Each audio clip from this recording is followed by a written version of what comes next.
নমস্কার, অ্যাস্ট্রোচেক চ্যানেলে আসার জন্য সকলকে অসংখ্য ধন্যবাদ।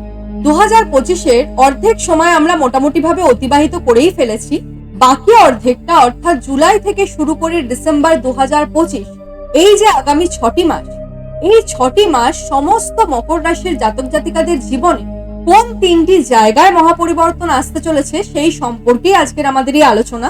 প্রথমেই বলবো, দেবগুরু বৃহস্পতি, শনি মহারাজ এবং রাহু কেতু জাস্ট সবে মাত্রই কিন্তু কিছুদিন আগেই রাশি পরিবর্তন করেছে এবং আজকের যে আলোচনা, এই আলোচনায় কিন্তু আগামী 6টি মাসের মধ্যে এই 4টি গ্রহকে কিন্তু আমরা আর রাশি পরিবর্তন করতে দেখতে পাবো। তবে শুক্র, রবি, মঙ্গল এবং বুধ, এই 4টি গ্রহকে কিন্তু আমরা আগামী 6টি মাসের মধ্যে 5 থেকে 6 বার রাশি পরিবর্তন করতে দেখতে পাবো। তার কারণ বুধ প্রত্যেক 22 থেকে 23 দিন অন্তর রাশি পরিবর্তন করে, মঙ্গল রাশি পরিবর্তন করে থাকে প্রত্যেক 45 দিন অন্তর, রবি রাশি পরিবর্তন করে থাকে প্রত্যেক 1 মাস অন্তর এবং শুক্র রাশি পরিবর্তন করে থাকে প্রত্যেক 26 থেকে 27 দিন অন্তর। মানে আজকের এই যে আলোচনা, তা কিন্তু গ্রহদের এই গোচরের উপর নির্ভর করেই করা হবে যে জুলাই থেকে ডিসেম্বর এই 6টি মাসের মধ্যে সমস্ত মকর রাশির মানুষেরা কি কি ফলাফল পাবে এবং তারিখ সহ কিন্তু আপনাদের সামনে তুলে ধরবার চেষ্টা করব। তাই সঙ্গে থাকবেন, ভিডিওটি স্কিপ করে না শুনে একটুখানি সম্পূর্ণ মনোযোগ সহকারে শুনবার চেষ্টা করব। তো চলুন আলোচনার মূল পর্বে প্রবেশ করা যাক। সর্বপ্রথম যে পরিবর্তনটা আপনাদের জীবনে আসবে তা হলো দেবগুরু আপনাদের কিন্তু 6th হাউসে বিরাজমান রয়েছে বর্তমান, এবং দেবগুরু বৃহস্পতি আপনাদের ক্ষেত্রে 3rd লর্ড এবং 12th হাউসেরও লর্ড। মানে মকর রাশির যে সমস্ত ব্যক্তিরা ট্রাভেলিং এর কাজ করেন বা অনলাইন রিলেটেড কোন রকম ভাবে ওয়ার্ক করে থাকেন, তাদের জন্য কিন্তু আগামী 6টি মাস একটা দুর্দান্ত সময়। তার সাথে সাথে আগামী 6টি মাসের মধ্যে মকর রাশির ব্যক্তিদের জীবনে লং ট্রাভেল বা স্পিরিচুয়াল ট্রাভেল এটা কিন্তু নিশ্চিত রূপে আসবে। তবে দেবগুরু বৃহস্পতির দৃষ্টি আবার আপনাদের দ্বাদশ ঘরেও থাকছে, মানে এই সময়কালটাতে কিন্তু আপনাদেরকে জাঙ্ক ফুড বা ফাস্ট ফুড খাওয়া থেকে যতটা নিজেদেরকে বিরত রাখতে পারবেন সেটাই কিন্তু আপনাদের জন্য ভালো হবে। নতবা পেট সংক্রান্ত কোনো সমস্যা বা হজমের সমস্যা, অতিরিক্ত মাত্রায় ওজন বৃদ্ধি হয়ে যাওয়া এবং শারীরিকভাবে নিজেকে খানিকটা দুর্বল অনুভব করার মতন সম্ভাবনাও কিন্তু এই সময়কালে থাকছে।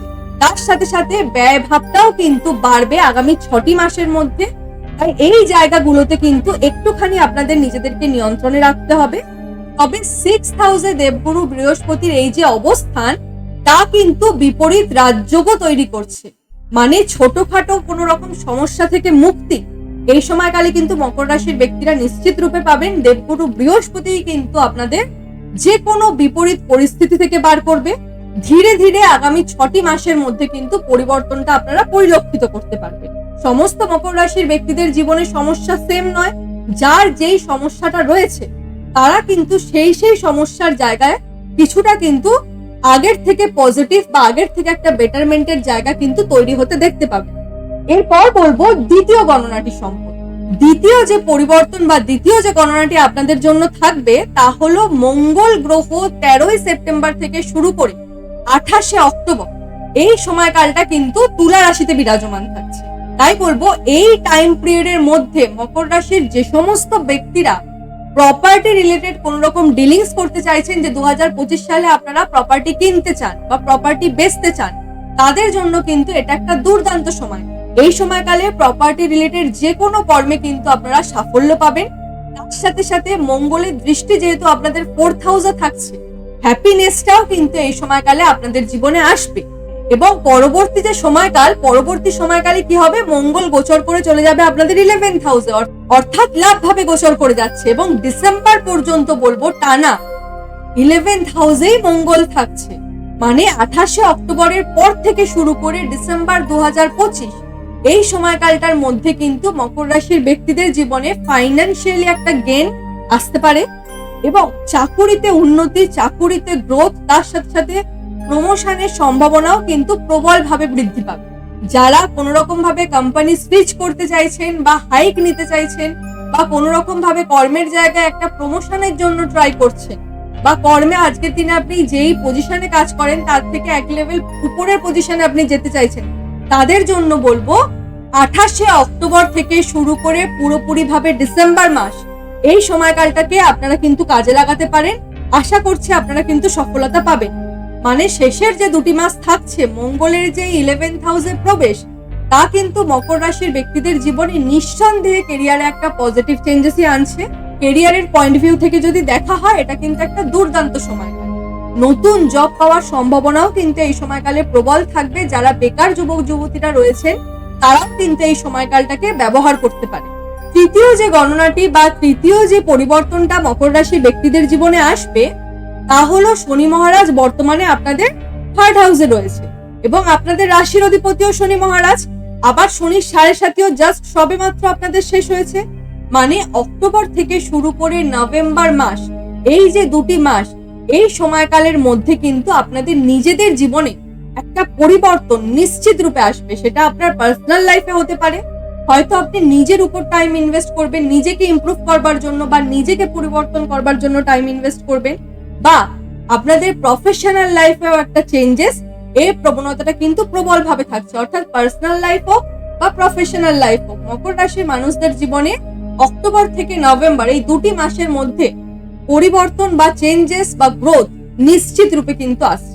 আর শনি মহারাজ এই 3rd হাউসে থাকা মানে এই সময়কালটাতে কিন্তু মকর রাশির ব্যক্তিরা আগামী 6টি মাসের মধ্যে বলবো ইলেকট্রনিক্স এর কোনো দামি জিনিস ক্রয় করা বা কোনো রকম ভাবে কোনো বাহন ক্রয় করা, এর দিকেও কিন্তু আপনাদের ঝোঁক বাড়তে থাকবে। সেটা হয়তো বা হতে পারে বাড়ির কোনো প্রয়োজনীয় জিনিস, ইলেকট্রনিক্স এর জিনিস আপনি হয়তো এই সময়কালে কিনবেন। সেটা ফ্রিজ, টিভি, ওয়াশিং মেশিন, যেটাই হোক, আপনাদের বাড়ির নিত্য প্রয়োজনীয় কোনো জিনিস, ইলেকট্রনিক্স এর একটা দামি জিনিস, সেটা আপনারা কিনতে পারেন। বা স্কুটি, বাইক, কার, এই সমস্ত জিনিস পারচেস করার প্রবণতাটাও কিন্তু আপনাদের মধ্যে এই সময়কালে প্রবল মাত্রায় পরিলক্ষিত হচ্ছে। আর বিগত কিছু বছর ধরে বলবো মকর রাশির ব্যক্তিরা, যেহেতু আপনাদের শনি 7.5 চলছিল, মকর রাশির বহু মানুষ কিন্তু এরকম রয়েছেন যারা ফ্যামিলিগত সমস্যায় ভুগেছেন, বা বৈবাহিক সম্পর্কের জায়গায় একটা সমস্যায় ভুগেছেন, বা লাভ লাইফে একটা সমস্যায় ভুগেছেন, বা বহু মানুষ রয়েছেন পারিবারিক দিক থেকে তো সম্পর্ক ভালো ছিল, কিন্তু শরীর স্বাস্থ্যের দিক থেকে আপনারা বিভিন্ন রোগ জ্বালায় ভুগেছেন। তাদের উদ্দেশ্যে বলছি, এই যে 29শে মার্চের পর থেকে হয়তো আপনাদের জীবনে অলরেডি হয়তো সেই পরিবর্তনটা বা একটা রিলিফ, সেটা কিন্তু এসেছে, আপনারা হয়তো পেয়েছেন।